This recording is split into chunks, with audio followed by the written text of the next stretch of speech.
ፊልሙ የሚጀምረው አራት ጓደኛሞች የባህር ዳርቻ ላይ ሆነው ስለ መንጠቆ እጅ ስላለው ገዳይ ከተማ ውስጥ የሚወራውን አፈ ታሪክ በተለያየ መንገድ እየተናገሩ ነው።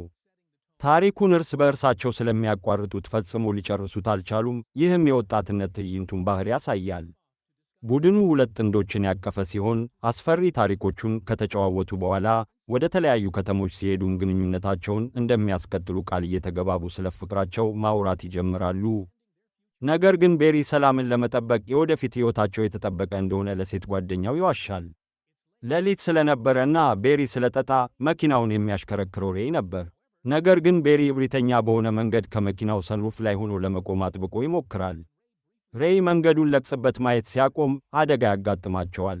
ወርደው ጉዳቱን ለማየት ሲሞክሩ ጁሊ ግን የከፋ ነገር ታያለች። ቤሪ እየደማ ነው፣ ግን ደሙ የሱ አልነበረም።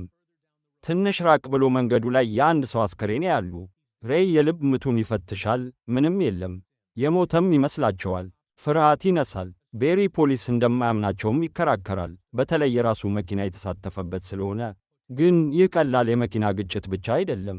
ሰውየው ሞቷል። ይህም በሰሜን ካሮላይና የሞት ቅጣት የሚያስከትል ግድያ ሊሆን ይችላል። ቡድኑ አስከሬኑን ለመጣል ይወስናል። ይህም ለእነሱ ምርጡ መፍትሄ እንደሆነም ያስባሉ። አስከሬኑን ወደ ባህር ሊወረውሩት ሲሉ ጁሊን የሚወዳት ማክስ ባልተጠበቀ ሁኔታ ይመጣል። ማክስ ጁሊን ስለሚወዳት ሬይ በቡድናቸው ውስጥ ተቀባይነት ማግኘቱን ስለማይወድ ውጥረቱ ይጨምራል። ወደ አስከሬኑ ተመለሱ። ጁሊ ከመጣላቸው በፊት ማንነቱን ማወቅ ትፈልጋለች። ነገር ግን ቤሪና ሄለን ጉዳዩን ለመጨረስ ይጓጓሉ። ልክ ሊገፉት ሲሉ ሰውየው ይነቃል። ወደ ታች ሲወድቅ የሄለንን ዘውድ ይይዛል። ይህም ፍንጭ ሊሆን ይችላል። ቤሪ ዘውዱን ለማምጣት ወደ ውስጥ ይዘላል። የተቀሩት ግን ምንም አላደረጉም፣ ስለ ሰውየው ሕልውና ምንም ሳያስቡ። ሁሉም ሚስጥሩን ለመቅበር ይስማማሉ። 1 ዓመት አለፈ። ጁሊም ተመለሰች፣ ግን ተቀይራለች። የጥፋተኝነት ስሜት በጣም በዝቶባታልና በዛም ምክንያት ገርታለች። እናቷ የአደንዛዥ ዕፅ ሱሰኛ እንደሆነች ትጠይቃለች። ከዚያም ጁሊ አንድ አስፈሪ ደብዳቤ ደረሳት። በአንድ ቀላል አረፍተ ነገር ብቻ ባለፈው ክረምት የፈጸማችሁትን አውቃለሁ የሚል። ለመቅበር የሞከሩት ያለፈ ታሪክ ተመልሶ እየመጣ ነው። ጁሊ ደንግጣ ሌሊቱን ሙሉ አስፈሪ ማስታወሻውን በማንበብ ታሳልፋለች። በማግስቱ ጠዋት የሄለንን የኒውዮርክ ስልክ ቁጥር ለማግኘት ወደ ሄለን እህት ኤልሳ ትሄዳለች። ነገር ግን ሄለን ከ3 ወር በኋላ እንደወጣችና ወደ ቤት እንደተመለሰች ትረዳለች። ጁሊ ማስታወሻውን ለሄለን አሳየቻት እና ጉዳዩ ከባድ እንደሆነ ይስማማሉ። ቤሪን ለማግኘት ይሄዳሉ። ቤሪ አሁንም ትዕግሥት የሌለውና አሁንም እብድ ሰው ነው። እሱ እና ሄለን እንደተለያዩና ጁሊ ኮሌጅ እያለች ብዙም እንዳላየችው እንረዳለን። ቤሪ ደብዳቤውን ቀልድ አድርጎ ይወስደዋል። ግን ጁሊ ትጠራጠራለች። ምርምርም አድርጋለች። የጣሉ መስሏቸው የነበረው አስከሬን በኋላ በአሳ አጥማጅ መረብ ውስጥ እንደተገኘ በአጋጣሚ ሰጥሞ እንደሆነ ተብሏል። ነገር ግን ጁሊ በእኛ ምክንያት ነው የሞተው ትላለች። ከዚያም ማክስ በዚያ ምሽት እዚያ እንደነበረ ያስታውሳሉ። ቤሪ ማንኛውም መርማሪ የሚያደርገውን ያደርጋል። ማክስን ሥራ ቦታው ላይ አግኝቶ በበረዶ ውስጥ ወርውሮት በመንጠቆ ያስፈራራዋል። ማክስ ሁሉም ቀልድ እንደሆነ ይናገራል፣ ግን ውጥረቱ እየጨመረ ነው። ሲወጡ ሬይን ያገኙታል። ሬይ ማክስ ሊያስፈራራቸው እንደሆነ ይጠቁማል። ጁሊም መረጋጋት ትጀምራለች። ሬይ የዚያን ምሽት አደጋ ደግፏት ስላልነበር ይቅርታ እስከሚጠይቅ ድረስ። ጁሊ መለሰች፣ አልወቅስህም፣ ግን ዳግመኛ ላገኘ አልፈልግም አለችው። በዚያን ጊዜ ቤሪ የሁለተኛ ደረጃ ትምህርት ቤት ክብሩን አጥብቆ የያዘው የድሮ የስፖርት ጃኬቱን ለብሶ ጂም ውስጥ ነበር። በመቀየሪያ ክፍል ውስጥም ድምፅ ይሰማል። ሻወር ጨርሶ ሲወጣ በመቀየሪያ ክፍል ውስጥ የመኪናው ፎቶግራፍ ያገኛል። ወደ ውጪ ሲወጣ መኪናውና ጃኬቱ ጠፍቷል። ቤሪ መኪናውን ያሳድዳል፣ ግን ወደ ጠባብ መንገድ ከመታጠፍ ይልቅ ቀጥታ መሮጥ ይቀጥላልና በሕንፃ ውስጥ ተገጭቶ ይወድቃል። ሹፌሩ በዝናብ ኮት የተሸፈነ ሰው መንጠቆ ይዞ ነበር። ግን ቤሪ ተርፏል። አሁን ቡድኑ ምስጢራዊው ሰው ማውራት ብቻ እንደሚፈልግ ያስባሉ። ግን ቤሪ የበረዶ ማጠራቀሚያውን ከጎበኘ በኋላ ማክስ ገዳዩ ደርሶበት ገድሎታል። ቡድኑ አሁን ገዳዩ ከዴቪድ ጋር የተገናኘ ሊሆን እንደሚችል ያስባሉ። ያ የገጩት ሰው ሄለን እና ጁሊ የዴቪድን እህት አግኝተው መኪናቸው እንደተበላሸ አስመስለው የዴቪድን የቅርብ ሰው ይጠይቃሉ። ስማቸውን ስላልነገሯትና እንደ የሕዝብ ቆጠራ አይነት መጠየቃቸው ያጠራጥራታል። እና ሳሎን ውስጥ የአሳ አጥማጅ የዝናብ ኮት ተንጠልጥሎም ያያሉ።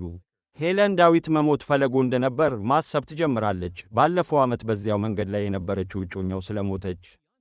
ሄለን ወደ ቤት ትሄዳለች፣ ግን ብቻዋን አይደለችም።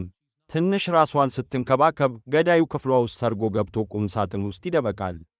ከዚያም ኤልሳ ገብታ እህቷን ለማዋረድ ተዘጋጅታለች። ጥቂት ስድቦችን ከተሳደበች በኋላ ኤልሳ ሄለንን ወደ ሥራ ቀደም ብላ እንድትመጣ ትነግራታለች።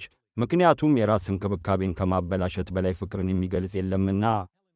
ሄለን የሆረር ፊልም አይነት ሜካፕ ለብሳ ትነቃለች። ዘውዷ አሁንም አለ፣ ግን ፀጉሯ ተቆርጧል።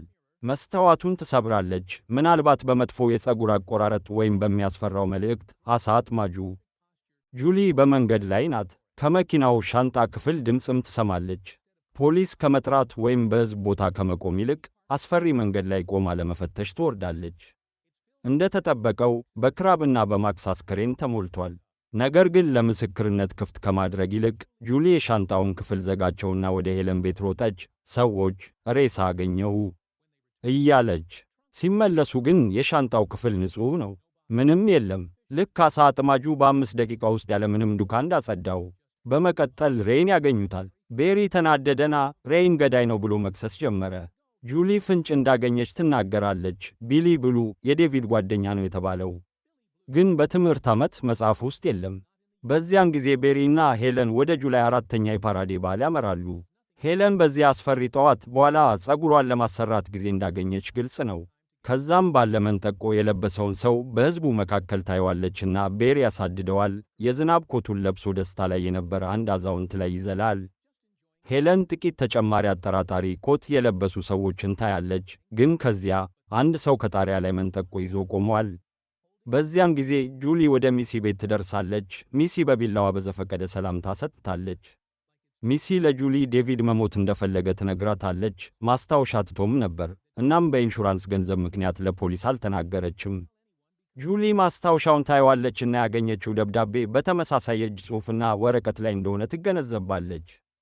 መደናገጥም ትጀምራለች። እንደ ንቅሳት ያሉ ዝርዝሮችን ትናገራለች።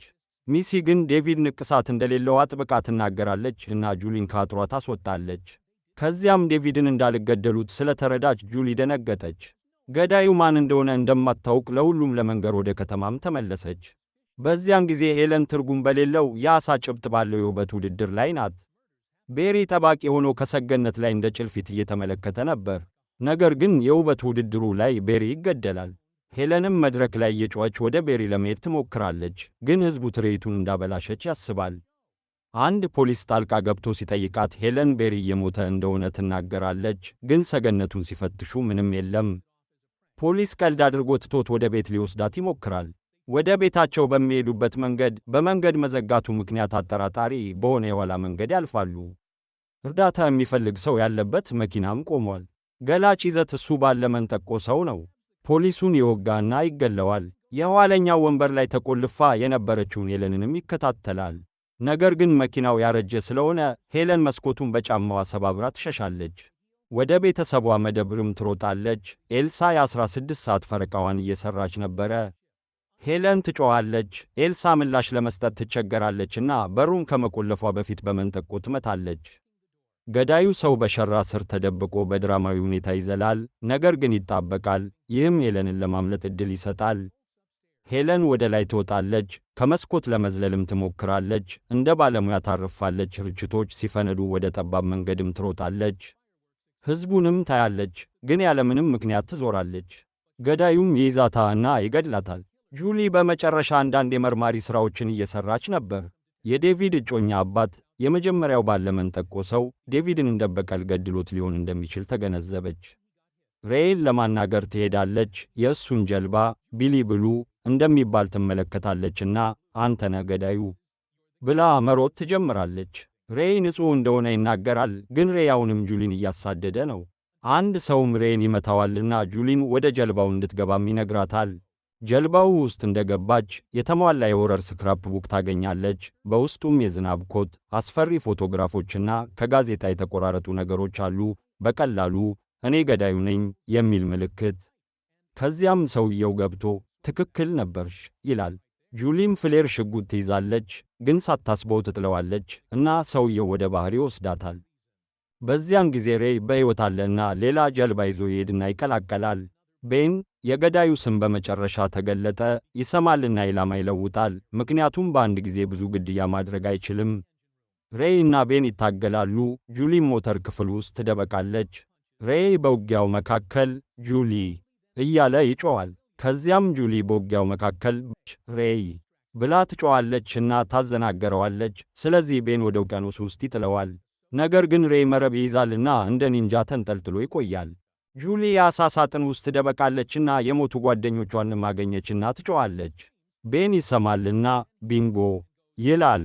ነገር ግን ሬይ ወደ ላይ በመውጣት ቤንን ይመታዋል። ቤን ተመልሶ ይነሳና እንደገና ያጠቃል።